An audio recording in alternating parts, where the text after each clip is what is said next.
Hello friends, welcome to my channel. आज की video में हम जो एमसीपी देखेंगे वो है हाइपोग्लाइसीमिया का। तो ये आप देख सकते हो, डायग्नोसिस आगे लिखा है हाइपोग्लाइसीमिया। सबसे पहले आपको पेशेंट का इस तरह से डेमोग्राफिक डाटा, जो आइडेंटिफिकेशन डाटा है वो लिखना है, जिसमें पेशेंट का नेम, एज, सेक्स और DOA मतलब डेट ऑफ एडमिशन उनका कब हुआ है, ID लिखना है, उनका IP जो नंबर है, इन पेशेंट नंबर होता है वो, वार्ड कौन सा है तो जनरल वार्ड में पेशेंट, रूम, बेड नंबर सब कुछ लिख लेना है। और बेड नंबर जैसे इसमें C लिखा है तो आप कोई भी 2, 3, 4, 14, 13, 12 जो भी इनका बेड का नंबर है वो आप लिख सकते हो। और नेक्स्ट देखिए उनका education, occupation, marital status, religion, allergy. तो अगर किसी ड्रग से उनका एलर्जी है तो उनका एलर्जी बैंड तो लगाना ही, साथ में लिखना भी है कि स्पेसिफिक ड्रग से उनको एलर्जी है। उनके जो डॉक्टर उनको देख रहे हैं उनका नाम, डायग्नोसिस क्या है, हाइपोग्लाइसीमिया। और चीफ कंप्लेंट्स देखिए इसमें क्या है पेशेंट को, तो उनको डिजीनेस हुआ है और वीकनेस है।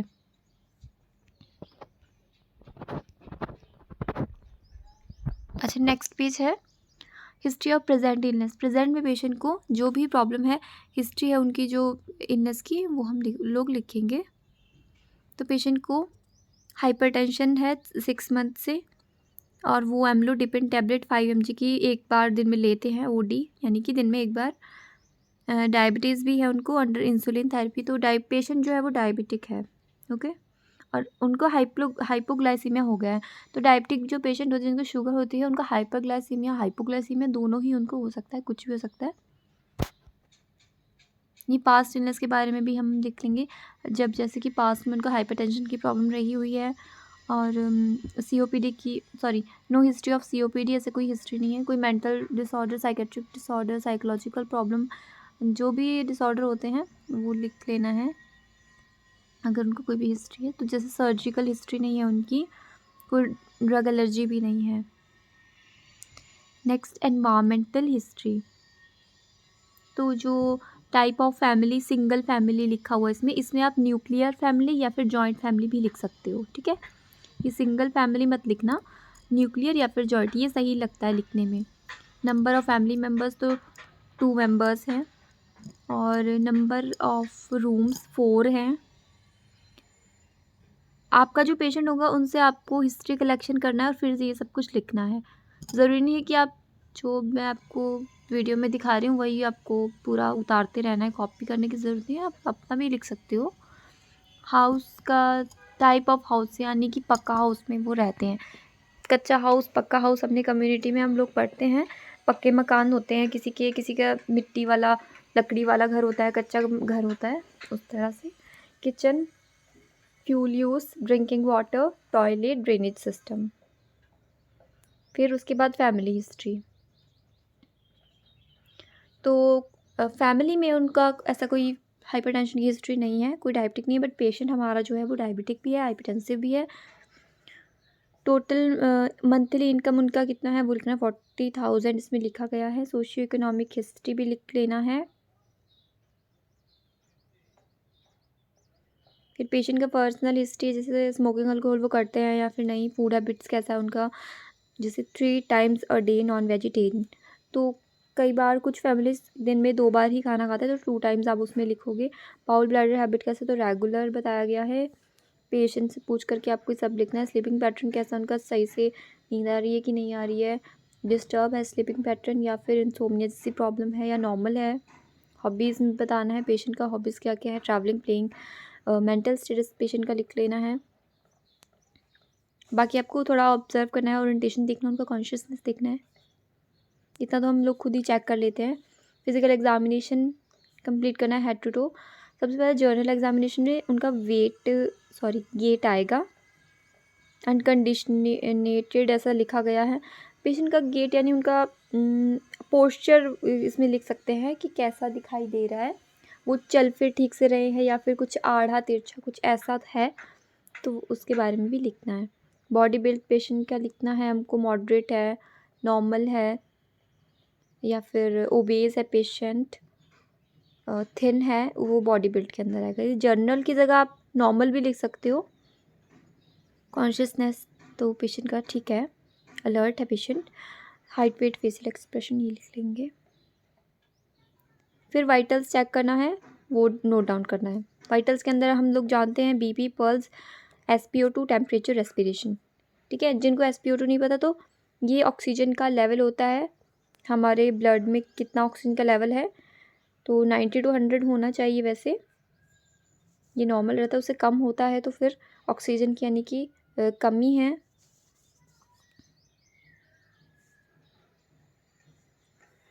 सॉरी।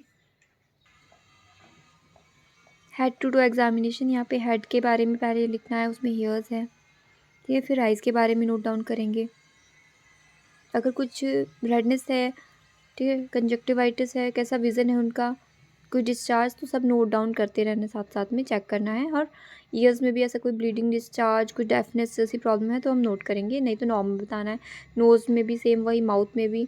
माउथ के अंदर हम टीथ को भी चेक करते हैं, कैरीज, डेंटल कैरीज है, ब्लीडिंग तो नहीं है, गम ब्लीडिंग, स्टोमेटाइटिस जैसी कोई प्रॉब्लम। स्टोमेटाइटिस माउथ में जब स्वेलिंग हो जाती है, इन्फ्लामेशन ऑफ द माउथ, ऐसा लिखते हैं इसको। कई बच्चे सोचते हैं स्टोमेटाइटिस तो स्टमक में इन्फ्लामेशन होना होता है, नहीं, वो गैस्ट्राइटिस होता है। ठीक है। नेक क्या लिखेंगे हम, क्या इसमें लिम्फ नोड और जो थायराइड ग्लैंड होता है उसको हम चेक करेंगे, और फिर उसमें कोई एबनॉर्मलिटी है या फिर उनको थायराइड की कुछ भी प्रॉब्लम है, जैसे हाइपरथायरॉयडिज्म या फिर हाइपोथायरॉयडिज्म है, तो वो नोट करना है। रेस्पिरेटरी एग्जामिनेशन होगा उसके बाद, तो इसमें इंस्पेक्शन, पैल्पेशन, ऑस्कल्टेशन कैसे करेंगे हम, चेस्ट में करेंगे, उनका साउंड सुनेंगे, ब्रीदिंग साउंड, और फिर परकशन में क्या साउंड सुनते हैं बॉडी की टैप करने के बाद। कार्डियोवास्कुलर सिस्टम में भी फिर वैसे ही आएगा आपका। एब्डोमेन का एग्जामिनेशन है, एब्डोमेन में भी हम ऐसे करते हैं, सबसे पहले इंस्पेक्शन करते हैं, फिर हम ऑस्कल्टेट करते हैं बॉडी में कुछ भी ऐसा मास वगैरह हो तो। सॉरी, ऑस्कल्टेशन हम स्टेथोस्कोप से करेंगे। ओके, तो ये इंस्पेक्शन बता दिया गया है, फिर पैल्पेशन इसमें लिख दिया गया है। पैल्पेशन में टच करके करते हैं हम, फिंगर की हेल्प से टच करते हैं, कुछ भी ऐसे मास फील होता है अबनॉर्मल या फिर पेन तो नहीं है, टच करने से पेन हो जाए तो वो टेंडरनेस उसे कहते हैं। देन परकशन, ये टैपिंग करना पड़ता है, उसमें कुछ भी बॉडी से साउंड सुनाई देती हैं, इसमें अब नॉर्मल साउंड हम सुन सकते हैं इससे।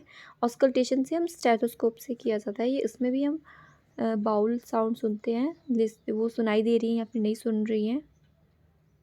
CNS एग्जामिनेशन, तो ये सेंट्रल नर्वस सिस्टम का एग्जामिनेशन होता है, इसमें मेंटल फंक्शंस चेक किए जाते हैं, तो वो लिखना होता है।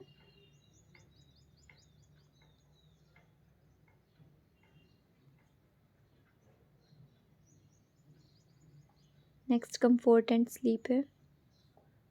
अब उसके बाद देखिए इन्वेस्टिगेशन,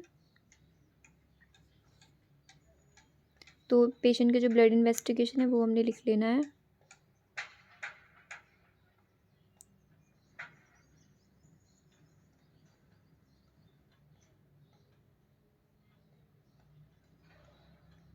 जो उन्हें ड्रग्स दी गई हैं, जो उन्हें दी जा रही हैं, वो आप लिखोगे। ये आपने जैसे लिखा हुआ है हमने इसमें 24th hourly, 12 hourly, second hourly, इस जगह आप क्या लिख सकते हो, OD, BD। ठीक है, इस जगह आप OD लिख सकते हो, इस जगह भी OD लिख सकते हो आप, इस जगह BD लिख सकते हो। ये फ्रिक्वेंसी होती है, यानी दिन में एक बार, दिन में एक बार, दिन में 2 बार। तो ये आपको आता होगा आई थिंक, तो आपको फंडामेंटल्स में हम सबसे पहले ही पढ़ते हैं।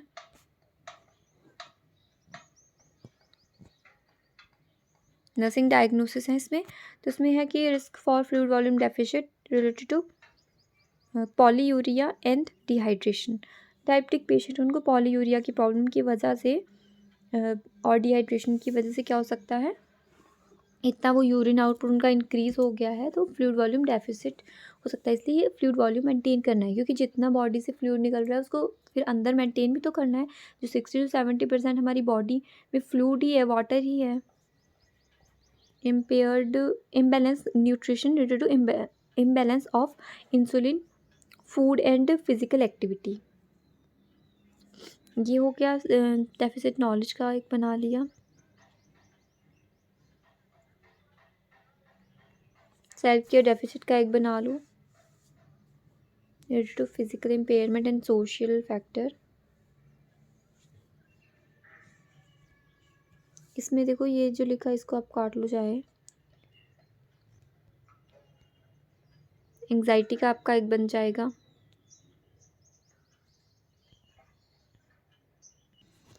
अब वन बाय वन करके हम नर्सिंग डायग्नोसिस को एक्सप्लेन करेंगे।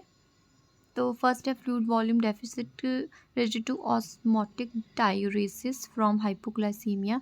ये डायग्नोसिस आपका, इसमें सबसे पहले असेसमेंट होगा। पेशेंट का सब्जेक्टिव डाटा पेशेंट अपना बताएगा, जैसे patient feels thirsty, tired, headache, breathlessness उसे फील हो रहा है। ऑब्जेक्टिव डाटा जो स्टाफ है और वो उसका ऑब्जर्वेशन ही ऑब्जेक्टिव डाटा होता है। नेक्स्ट देखिए नर्सिंग डायग्नोसिस, फिर गोल है कि हमको पेशेंट का जो डिहाइड्रेशन का लेवल है उसको रिड्यूस करना है, डिहाइड्रेशन को प्रिवेंट करना है, प्लान करना है। देन जो हमारा जितना भी हमारा प्लानिंग होगा उसको इम्प्लीमेंट करना है, इम्प्लीमेंटेशन करना है उसका इंटरवेंशन का, और लास्ट में इवैल्यूएशन निकाल लेना है अपना। Now patient is feel better, ऐसा लिखेंगे इसमें। ये देखिए अब नेक्स्ट डायग्नोस भी देख लेते हैं। तो ये next diagnosis lake of knowledge about diabetes and self care. तो इसमें क्या सब्जेक्टिव डाटा ऑब्जेक्टिव डाटा इसमें भी वैसे ही करेंगे, पेशेंट बताएगा, फिर हमको ऑब्जर्व करना है। क्या ऑब्जर्व करना है, उसकी नॉलेज असेस करना है, क्वेश्चंस पूछना है उससे, और हमारा जो गोल है वो ये रहना चाहिए कि उनका नॉलेज को इम्प्रूव करना है। प्लानिंग में हम पेशेंट को एजुकेट करेंगे, हेल्थ टॉक प्रोवाइड करेंगे, उनके जो भी डाउट्स हैं वो क्लियर करेंगे, जितने भी क्वेरीज हैं सब क्लियर करेंगे, और वही चीज़ें हम इम्प्लीमेंट करेंगे।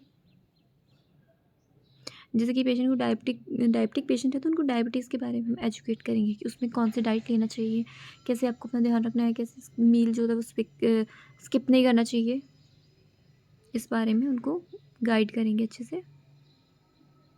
तो ये आप नोट डाउन कर सकते हो, और लास्ट में इवैल्यूएट कर लेंगे कि हमने जो भी पेशेंट को एजुकेट किया, हेल्थ टॉक प्रोवाइड किया, उसका क्या इवैल्यूएशन है, पेशेंट की जो नॉलेज है वो इम्प्रूव हुई भी है या नहीं हुई है, कुछ कहीं पे कुछ कमी रही है, कुछ पेशेंट से हम पूछ भी सकते हैं सब कुछ उसके बारे में। तो ये हमारा बन गया नेक्स्ट डायग्नोसिस। ये है third diagnosis imbalance nutrition. Nutrition इसमें आप रेडी टू लिखना, ready to imbalance of insulin. Insulin भी इम्बैलेंस हो गया है, फूड और फिज़िकल एक्टिविटी भी। तो इसमें ये हो गया एक डायग्नोस आपका। इसमें भी असेसमेंट हमने कर लिया सब्जेक्टिव ऑब्जेक्टिव डाटा का। हमारा गोल है पेशेंट का न्यूट्रिशन लेवल को इंक्रीज़ करना है, बैलेंस लाना है, मेंटेन करना है। उसके लिए हम क्या क्या प्लान कर सकते हैं, पहले असेसमेंट करना है अच्छे से, उनको प्रॉपर डाइट के बारे में एजुकेट करना है, प्रोवाइड करना है उनको डाइट, फैमिली को भी एजुकेट करना है, वाइटल्स वगैरह जो हैं वो नोट करने हैं,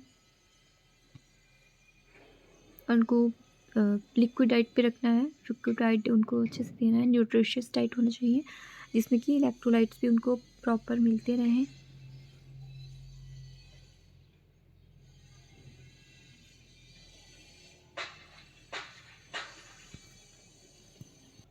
नर्सिंग डायग्नोस के बाद हेल्थ एजुकेशन लिखते हैं हम, एनसीपी जब बनाते हैं तो ये हेल्थ एजुकेशन है, पेशेंट को मील प्लान के बारे में गाइड करना है, और वो प्रॉपर अपनी डाइट लें इस बारे में बताना है क्या क्या आपको डाइट पे लेना है, सब आपको उनको एजुकेट करना होता है।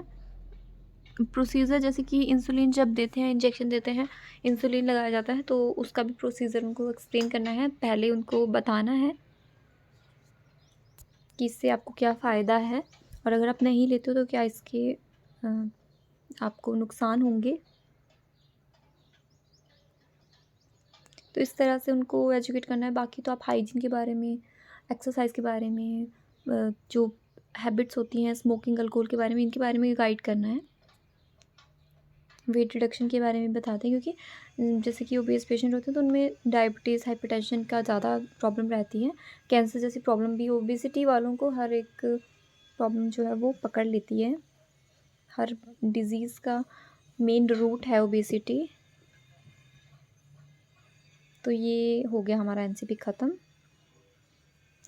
आपको लास्ट में समराइज़ कर लेना है या फिर आप डायरेक्ट बिब्लियोग्राफी भी लिख सकते हो। बिब्लियोग्राफी की वीडियो तो मैंने पहले ही डाली है। और हाँ, आप प्लेलिस्ट ज़रूर देखना। Thank you.